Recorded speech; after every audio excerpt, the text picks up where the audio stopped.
L'Afrique. On y met les pieds avec des a priori, des idées préconçues.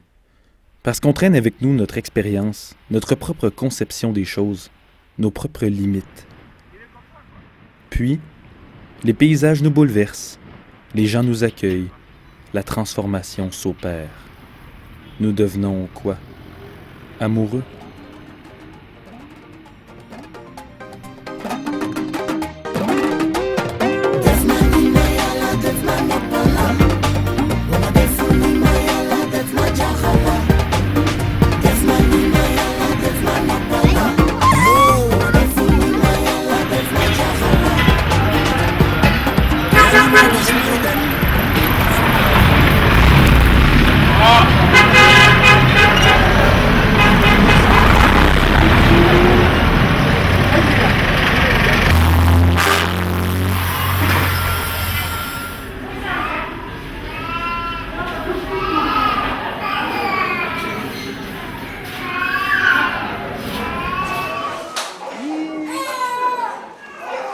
C'est surtout l'attachement qui s'est créé au cours de l'hospitalisation avec la maman aussi, avec le bébé. On le voyait ne pas prendre du poids, on savait pertinemment qu'il n'y avait pas une longue vie devant lui, mais quand même, je m'attendais pas à arriver puis que ça m'arrive à moi.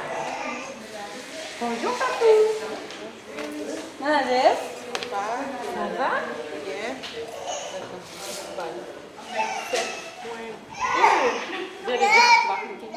On n'a pas vu le bébé mort.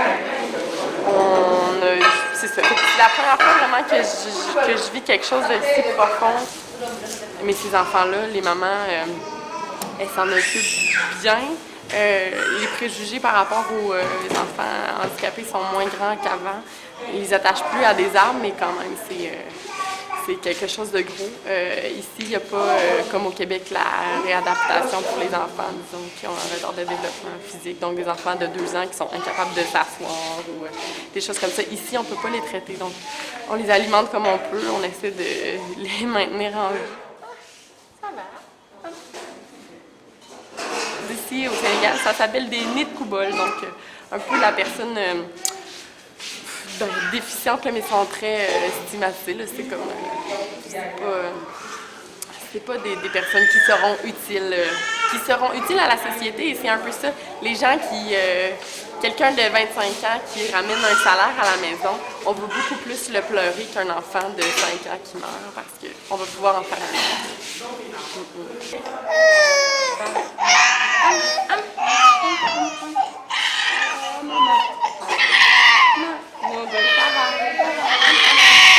Après. Après. Ça va. Bébé. Mort sec.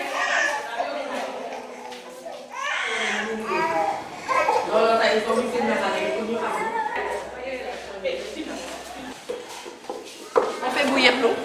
Après ça, on prend la farine de miel qu'on dilue dans l'eau. On rajoute ça dans notre eau qui est chaude. On mélange bien parce que sinon ça va faire des grumeaux. Après ça, quand ça va recommencer à bouillir, on met le sucre.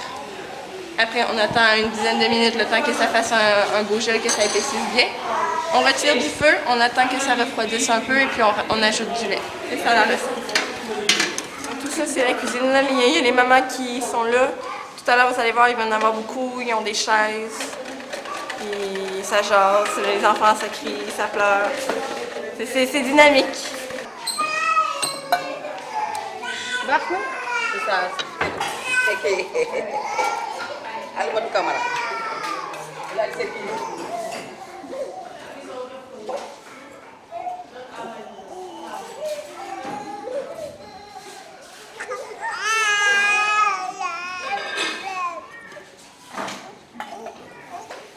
Pas aujourd'hui, non.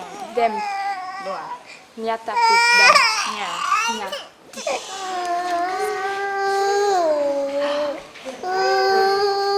Ben, souvent, ils ont peur de nous parce qu'on est blanc. Fait que comme quand ils pleurent comme ça, je peux pas vraiment prendre les signes vitaux, c'est un peu difficile, donc je réessaye plus tard. En fait, ici, on est dans la section où les enfants sont hospitalisés. Donc, c'est des enfants qui souffrent de malnutrition sévère. C'est des enfants qui ont beaucoup de poids à prendre. Souvent, ça met leur vie en danger, donc on les garde aux crèmes.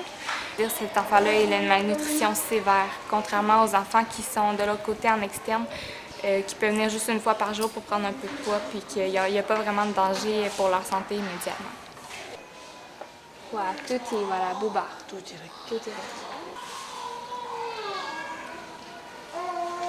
C'est pas nécessairement qu'ils mangent pas. C'est qu'ils vont manger, par exemple, juste du riz. Quand ils vont être assis par terre avec toute la famille, vous savez, c'est un plat, tout le monde est assis autour, bien, les enfants, ils vont juste manger sur le côté. Puis là, il y a juste du riz, il n'y a pas de viande, il n'y a pas de légumes.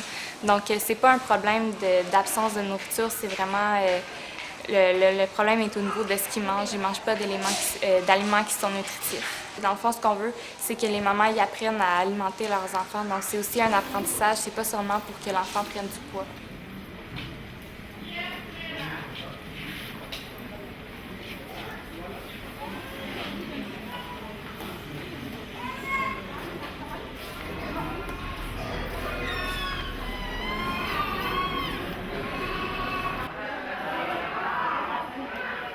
Donc ici, on est dans le magasin d'Ukraine.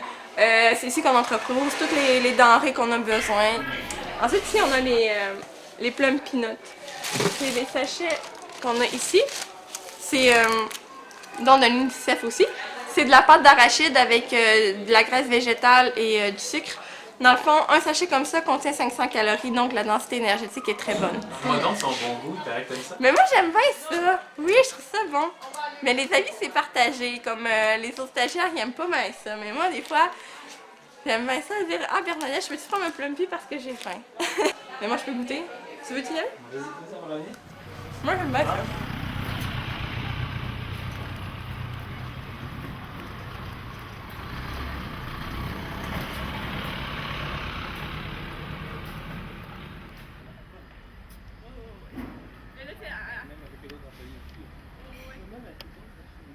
On vient ici avec l'organisme Mère et Monde.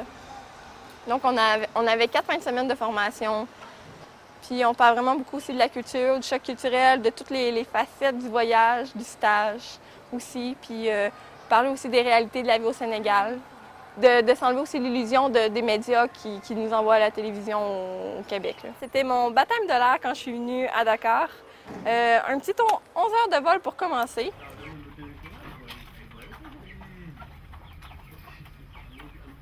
Tu sais, quand je disais, quand je m'en allais en Afrique, tout le monde était comme « T'es vraiment courageuse, c'était vraiment bonne d'y aller. Voyons, pourquoi tu vas là? » Mais une fois que t'es dedans, ça va.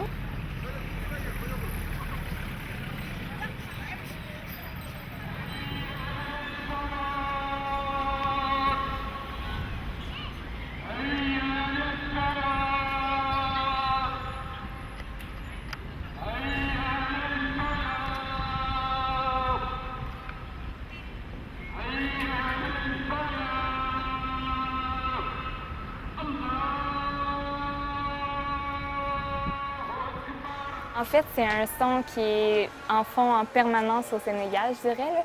C'est l'appel à la prière. Donc, c'est qu'il y a beaucoup de mosquées autour ici. Puis, à chaque jour, aux heures de prière, on entend l'appel à la prière. D'ailleurs, c'est ce qui me réveille à tous les matins à 5 heures. Je l'entends de ma chambre. D'accord, je trouve que c'est surprenant, c'est intimidant, mais on s'habitue, puis j'ai appris à l'apprivoiser. Il y a beaucoup de monde dans les rues, il y a plein de voitures. La première semaine que je suis arrivée ici, je me suis fait frapper par un taxi. Donc, il faut avoir des yeux tout le tour de la tête. Il y a plein d'enfants, puis souvent, ils ne sont pas habitués de voir des blancs, puis ils nous appellent Toubab, ça veut dire blanc en Wolof. Puis là, on se promène dans la rue, ils sont là « Toubab, Toubab, Toubab, Toubab ». Puis au début, ça m'insultait un peu, mais maintenant, c'est comme un jeu. Moi, je les appelle « Nitnyoukul ». Ça veut dire noir en Wolof. Donc, je me suis habituée, j'ai apprivoisé les gens puis la vie.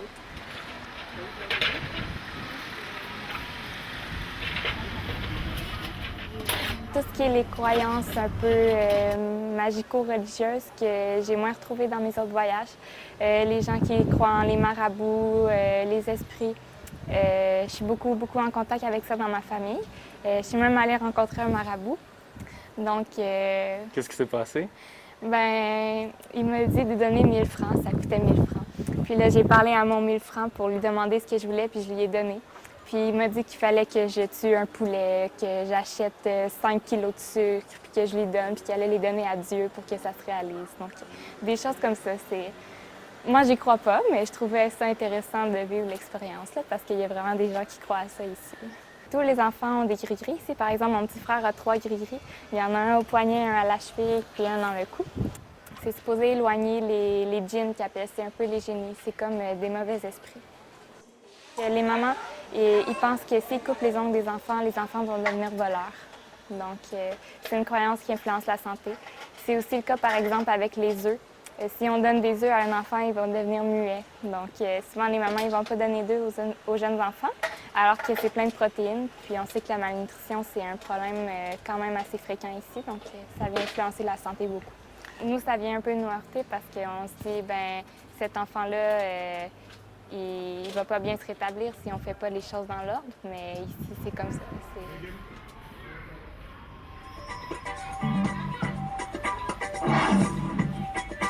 Point météo du jour. Alors, pour ce mardi, nous aurons donc une météo qui va vaciller entre un temps chaud et humide au centre du Sénégal et au sud. C'est sûr que quand on part en Afrique, en tant qu'étudiante en nutrition, on a envie que tous les enfants d'Afrique soient bien portants quand on s'en va. Ça, c'est sûr. C'est sûr qu'on arrive ici un peu avec un esprit, oui, d'aide humanitaire, de se dire je vais changer les choses. Mais je savais qu'en venant ici, ça serait plus moi qui changerais que les choses ici. 40.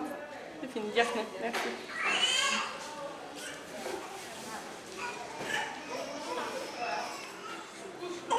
Oumar. Les relations de travail, ouais, ça va, il faut juste pas essayer d'aller trop vite. Souvent, on nous dit la vitesse européenne, c'est pas la vitesse de l'Afrique. Quelle heure il fait, là? En fait, on essaie de mettre notre bâton dans l'engrenage d'une machine qui fonctionne depuis des années. C'est un peu difficile, en plus avec la fatigue qui s'installe.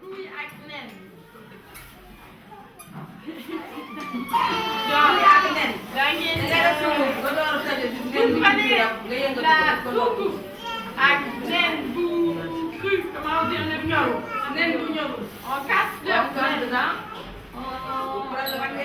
Alors il faut donner de tout ça, comme ça. Ça va. Bernadette, qu'est-ce qu'il y a à rajouter? Il y a le choc au début qui est vraiment comme ça. Puis on se dit, je vais faire avec, parce que ça va durer 3 mois. Mais ensuite, là, les 3 mois arrivent, je sais que c'est la fin.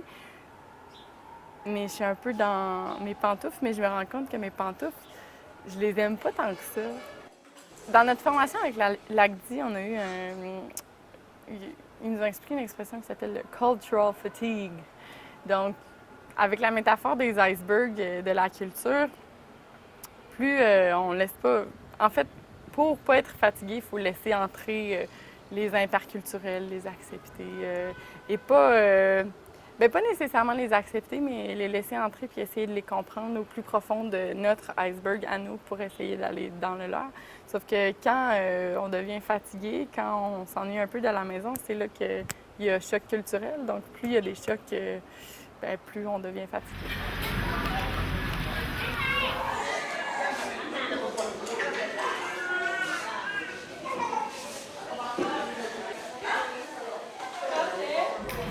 Ok, parfait.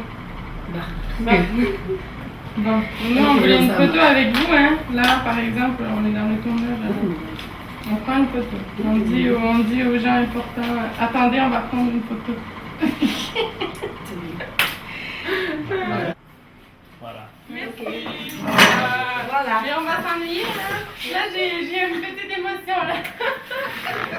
J'ai pas envie de m'écouter, là. Ah bon? Ça, c'est... Je trouve qu'en général, quand elles arrivent, elles s'intègrent bien. Elles ont l'esprit d'équipe, mais surtout, elles prennent des initiatives. Hein? Et souvent, je leur dis toujours, votre présence nous permet de nous améliorer. Même si vous venez pour apprendre, nous aussi, on attend de vous. Je trouve qu'elles aiment bien le pays. Et quand elles viennent, comme en plus, elles sont dans des familles sénégalaises, elles apprennent la langue, ça leur permet en fait d'être davantage en communication avec les gens. En général, elles ne veulent pas repartir.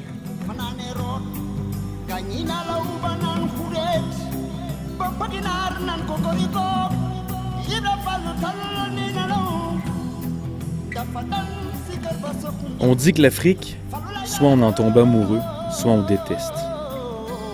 En fait, on va vers un univers totalement inconnu. Là-bas, on découvre des humains, on découvre le temps, une société, sa chaleur et sa sueur. Bref, on s'immerge dans l'Afrique, celle qui existe pour vrai. Faire un stage en Afrique, c'est plus que faire un simple voyage. Vivre l'Afrique, c'est ce que j'ai fait pendant 2 mois pour faire un stage en journalisme. Ici, je suis à la pêche en Casamance, dans le sud du Sénégal. Un moment de repos un peu magique. Mais le film n'est pas à propos de moi, mais sur ces stagiaires qui sont partis grâce à une bourse du gouvernement canadien.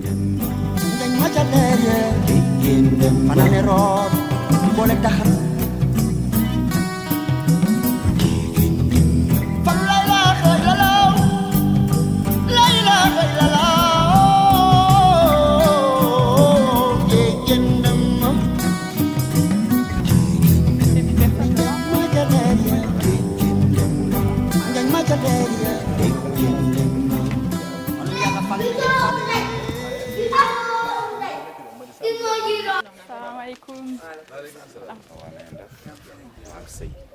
I'm safe. OK. En ce qui a trait à votre relation avec l'eau, c'est avec quel moyen réussissez-vous à vous approvisionner en eau? Est-ce que vous utilisez votre domicile, votre terrain à des fins productives? Non? D'accord.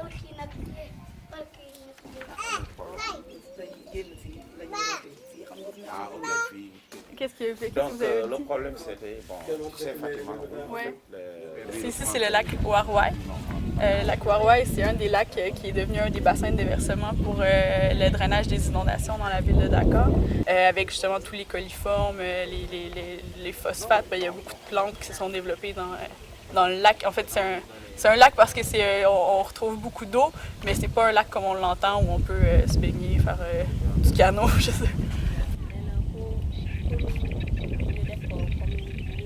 Même ça, aujourd'hui, c'est seulement de poser des questions, justement parce que je trouve que ici, comme il y a déjà un certain niveau d'aménagement, puis il y a beaucoup plus d'espace entre les habitations puis le lac, dans le cours de mon travail, j'ai trouvé que c'était ici qui serait peut-être le plus intéressant de faire au moins un projet pilote pour voir comment certains aménagements qui pourraient favoriser l'assainissement et la productivité pourraient être implantés. Puis c'est seulement de demander aux gens aussi qu'est-ce qu'ils verraient dans ce sens-là.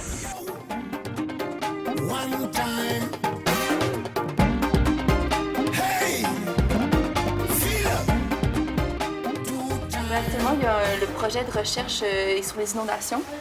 Donc, on regarde un peu dans le quartier de Yumble comment les inondations affectent les populations. C'est plus en périphérie de Dakar. On retrouve les niayes qui étaient des espèces de cours d'eau qui permettaient à l'eau des régions de s'écouler vers la mer. Puis actuellement, dans les régions, dans les banlieues de Dakar, beaucoup de ces niayes-là, il y a des constructions qui ont été faites. Et donc, quand les pluies arrivent, ces zones-là sont inondables. Puis avec l'urbanisation, les inondations sont devenues de plus en plus importantes. Donc, c'est rendu un des principaux problèmes urbains en banlieue de Dakar.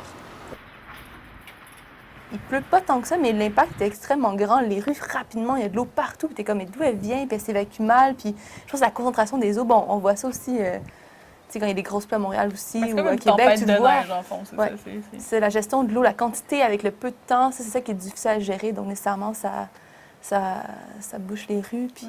Ouais, c'est comme une tempête de neige, jusqu'après, c'est comme s'il n'y avait pas de système pour évacuer la neige de la ville. Donc, ça reste. Ce serait le même problème. Il y a une partie du Sénégal qui répond beaucoup à ce que je suis. J'aime ça, à travailler avec des gens. Genre, je suis à une fête et tout, je parle avec les gens. J'ai pas envie de partir à 2 h du matin parce que j'ai un cours le lendemain ou parce que j'aime ça rester jusqu'à 6 si j'ai envie. Tu sais, j'aime. Non, mais c'est vrai que quand je fais les choses avec des gens ou quand je fais des choses qui me plaisent, je déteste arrêter les choses parce que j'ai une obligation qui suit. Je trouve qu'au Sénégal, ça permet un peu plus ça parce que tu te dis, je suis en train de faire quelque chose, j'ai rendez-vous avec quelqu'un, je suis avec quelqu'un ici, ça va attendre. Je suis beaucoup comme ça dans la vie. Puis je sais qu'au Québec, je me rentre dans une case parce que tu peux pas faire ça au Québec. Là. Mais moi, je sais que le soir, comme ce que j'aime bien faire, puis je devrais le faire plus longtemps avant que je parte, là, j'aime bien rentrer dans un corps rapide. À la limite, je pense, pour l'instant, j'ai pris ceux que je savais où ils allaient, mais je pense que je vais en prendre un où je sais pas où ils vont. Puis tu mets de la musique, Puis là, tu fais juste prendre, tu fais juste, puis t'as la ville qui passe, qui défile devant toi. Puis c'est un peu tramballant, puis le monde, il rentre, puis il sort, puis c'est comme plein de couleurs. Puis t'as comme, t'as pas de vide, t'écoutes de la musique, puis là, t'as la ville qui défile devant toi. Ça, j'aime bien. Je trouve Le que truc que moi, je fais pas. je trouve ça cool.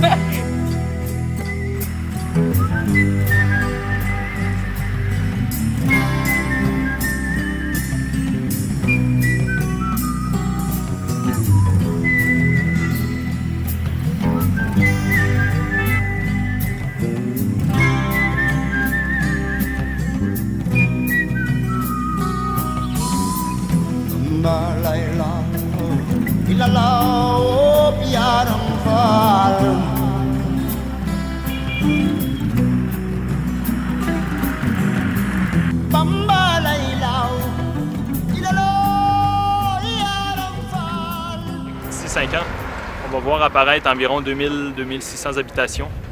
C'est le grand projet d'Etias en termes de coopérative. Et ce qu'on voit derrière nous, derrière moi, c'est ce qu'on m'a demandé de faire, c'est d'assister cette construction-là avec la chargée de projet sénégalaise. C'est elle, en fait, qui est la chargée officielle du projet. Donc, ce qu'on m'a demandé de faire, c'est vraiment de l'assister pour la rendre plus autonome, mieux outillée, pour qu'elle puisse avoir de meilleures initiatives et nécessairement la rendre confiante en elle parce que, bon, un des problèmes que j'ai actuellement, c'est qu'elle manque de confiance, on ne se le cachera pas. Donc, j'essaie de lui transférer un peu cette vertu-là pour que la gestion se fasse un peu mieux.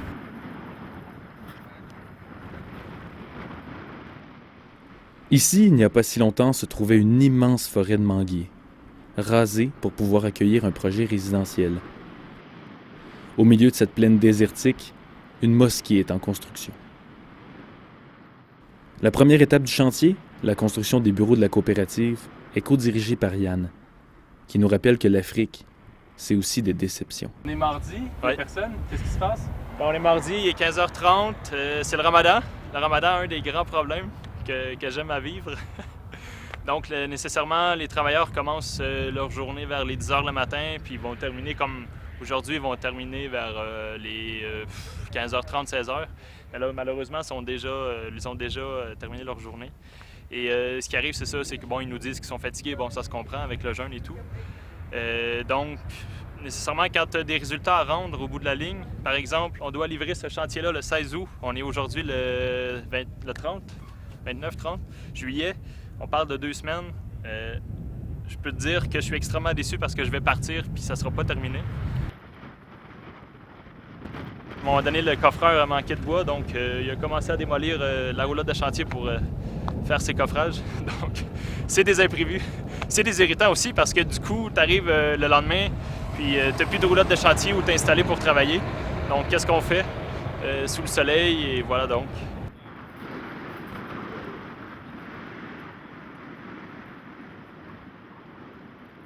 Tout ce qu'on dit n'est pas universel. Donc, il faut... chaque personne, chaque ouvrier est un cas précis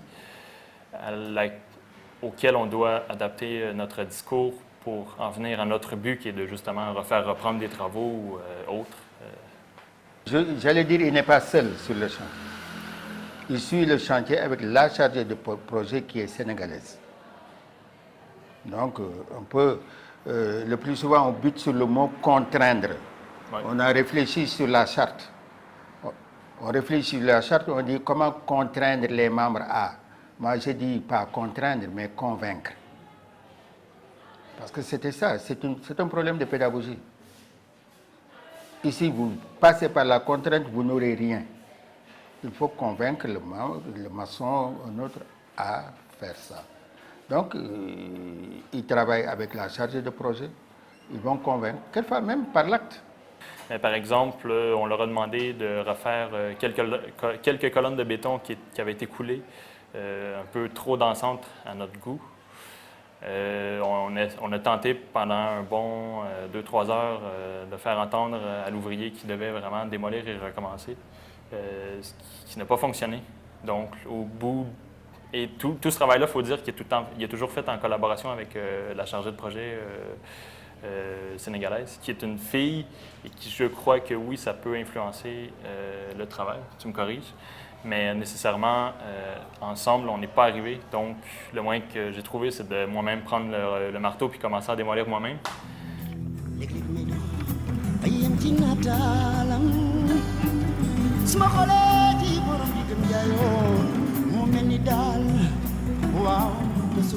En fait, c'est toute la structure. On voit par exemple les colonnes qui sont ici, on voit les poutres, les linteaux.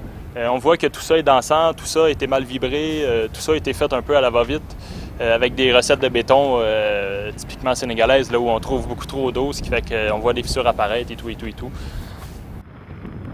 Les colonnes qui, à la base, ont été mal coulées.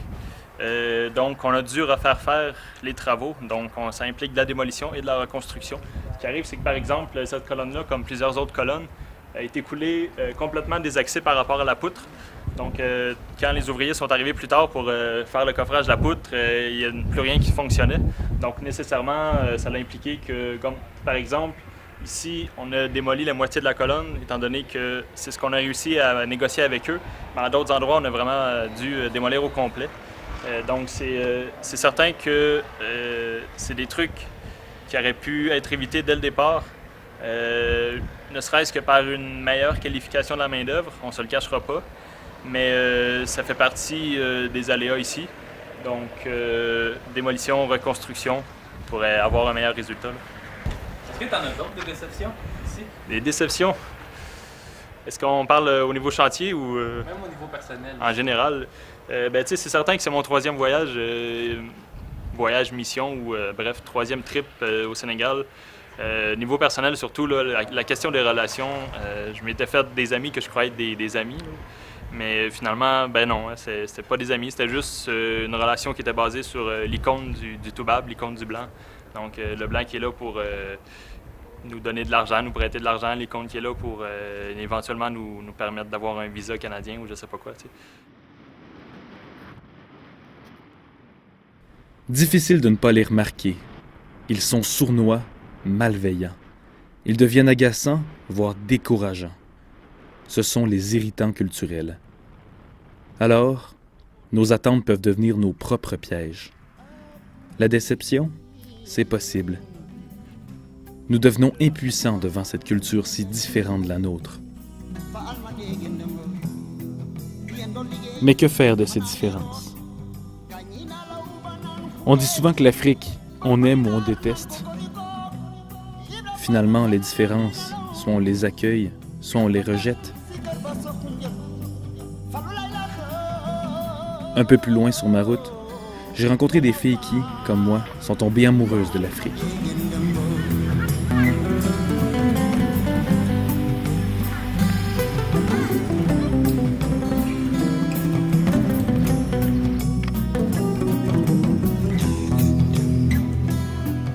Le patient type, quand il va arriver le matin, il va attendre ici jusqu'à l'ouverture du guichet. Quand on arrive vers 8 heures, on va commencer à vendre les tickets pour les consultations au coût de 500 francs CFA.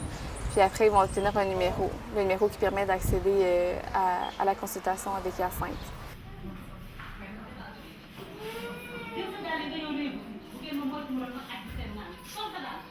Ce qu'on fait le matin, c'est qu'on prend une tension systématique à tout le monde. Donc, on prend la tension artérielle. Puis, vu qu'on est en période d'hivernage, puis qu'il y a le paludisme, on prend les températures aussi. Donc, nous, on passe à travers les patients un après l'autre pour faire nos mesures.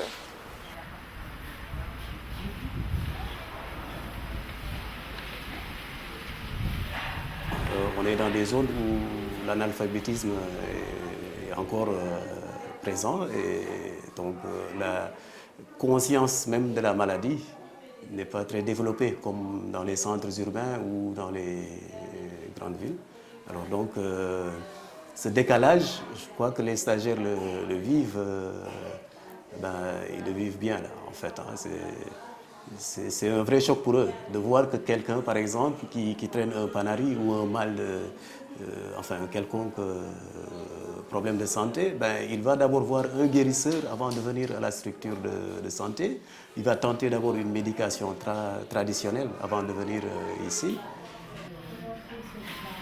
Ces stages, moi je les considère comme un cadre d'échange plutôt enrichissant. Hein. Et donc les gens ne font pas tant de kilomètres pour venir juste faire des injections ou faire quelques pansements. Moi, je pense qu'ils viennent peut-être voir la façon dont on travaille ici. Et nous également, on essaie d'échanger et de savoir aussi comment les choses se passent ailleurs. Donc c'est plus un cadre d'échange qu'un apprentissage académique ou autre. C'est vraiment les plaies là, qui sont la grosse... les plus impressionnantes. Oui, c'est ça qui est le plus impressionnant selon nous là, ici. La plaie du garçon qu'on va voir à domicile, justement, là, pour moi, ça a été un gros choc la première journée. Je l'ai vu, ce patient-là, on venait d'arriver. Puis bon, je vois ça, la plaie est à peu près profonde comme ça à l'intérieur, au niveau de la fesse. Là, c'est assez impressionnant là, de voir qu'on va nettoyer comme ça dans la plaie. Là. Oh, il est couché à terre encore. Ils ont pas voulu l'écouter.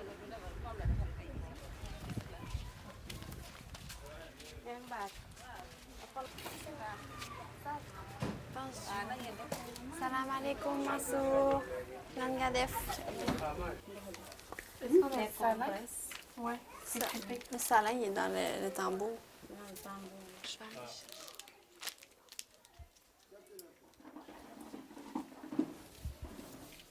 La petite.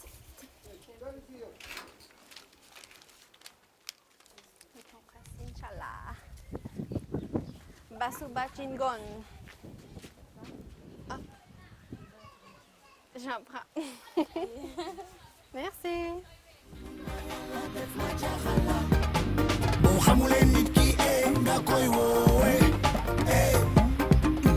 One time, bo xamule nit ki nga koy woowe. Two time, bo xamule nit ki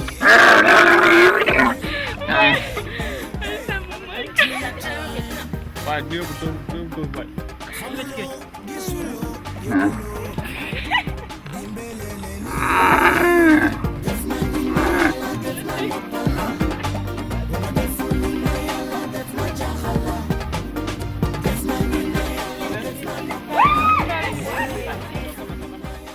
Moi, ça va bien. Je suis à Dakar. Dans 3 jours, il va me rester 1 mois. C'est comme un sentiment partagé. Je suis contente d'être ici, mais en même temps, j'ai quand même hâte de partir parce que là, je vois mes amis qui partent. Je m'en vais dans pas beaucoup de temps. On va pas compter les dodos parce que c'est triste. J'aimerais ça que tu les comptes. 4. En fin de semaine, il y a eu des funérailles. C'est beau à quel point là, tout le monde s'entraide. Vendredi soir, la dame est décédée. Puis on a commencé à faire tous les préparatifs pour les funérailles. On a fait le mille. Samedi, on a cuisiné toute la journée. On avait des invités. Mais ça rassemble tous les villages. Puis en tout cas, c'était vraiment beau. C'était triste, mais c'était vraiment très beau. J'ai vraiment hâte de retrouver ma famille, puis d'aller cuisiner mes petits plats, le barbecue. Puis en plus, on a une semaine à Barcelone. Puis, on a vraiment une belle perspective de qu'est-ce qui arrive. Mais en même temps, on se dit, OK, ben, on quitte notre famille.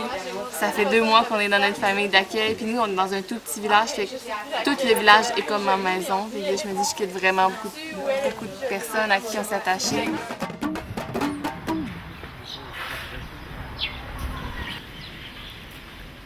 Les stagiaires en sciences santé que j'ai rencontrés sont partis avec l'organisme Mère et Monde, une ONG québécoise.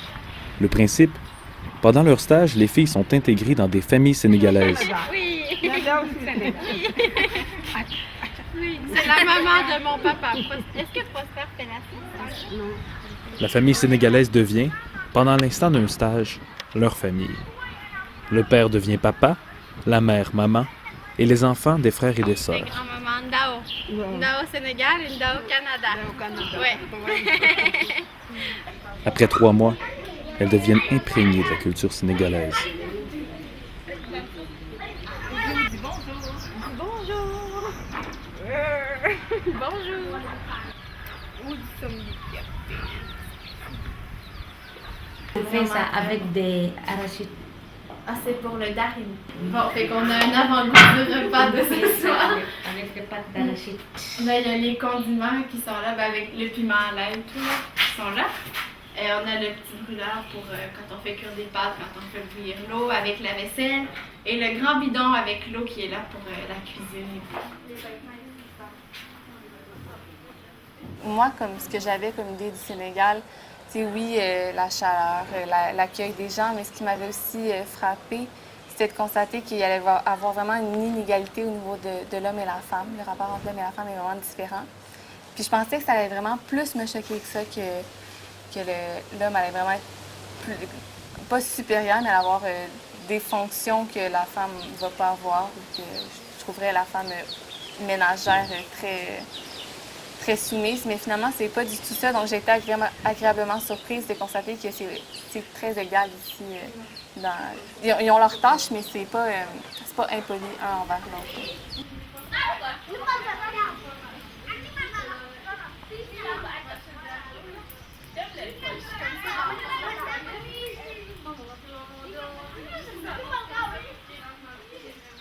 Présentement, on est dans ma chambre dans le village de Kandukun.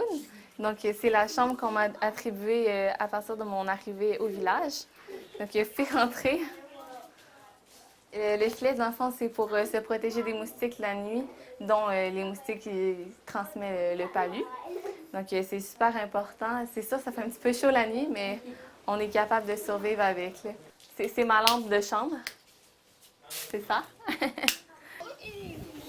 J'ai des petits trous au plafond, donc ça mouille un peu, mais c'est bon, c'est la vie. On est en campagne.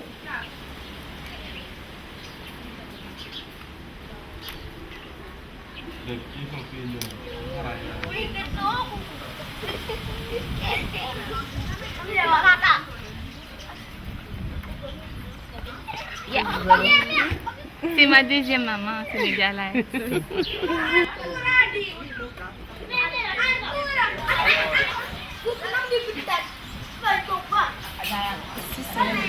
C'est un petit paradis sur Terre, pour être honnête. Oui, vraiment, il n'y a pas...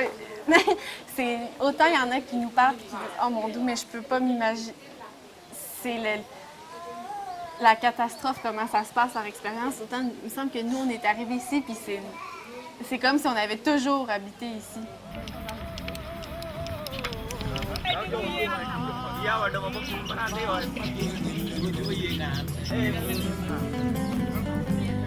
L'Afrique, on n'en revient jamais totalement. On se rend compte qu'on la quitte avec un peu plus de questions que de réponses. On se connaît peut-être un peu moins bien que l'on pensait. L'immersion devient transformation, mutation.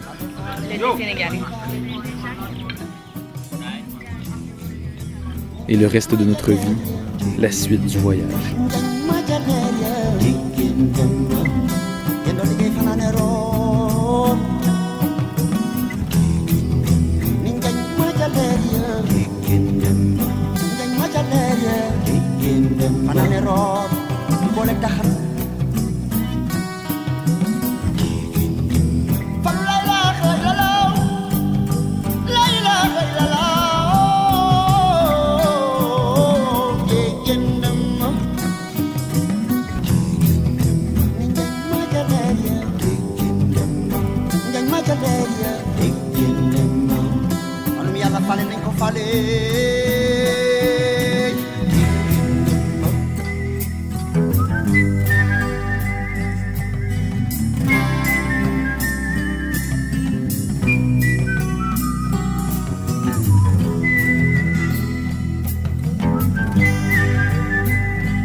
Taking them